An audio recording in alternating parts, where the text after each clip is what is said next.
काय काय अपेक्षा आहेत आमच्या? तर पहिली गोष्ट, मराठी भाषा शिक्षणातून कमी कमी होत चाललेली आहे. रवींद्र शोभणे हा नुसता आरोप नाही, आकडेवारी माझ्याकडे आहे. तेव्हा शिक्षणातनं मराठी भाषा कमी होत चालली आहे. ती केवळ पालक इंग्रजी शाळेत मुलांना घालतात म्हणून नव्हे, तर मराठी शाळा बंद पडत आहेत, त्यांच्या जागा विक्रीला निघत आहेत.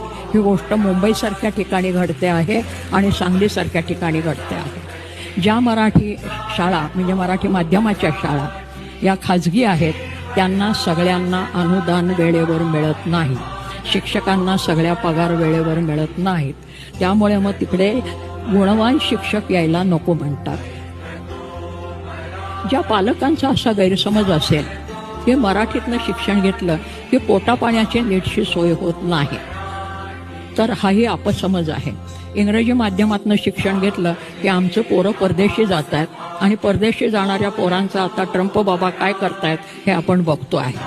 की माझ्या कुटुंबातली 4 मुलं अशा आधांतरी तरंगत आहेत की कोणे एकेकाळी ती अमेरिकेमध्ये गेली, आणखीन कुठे गेली.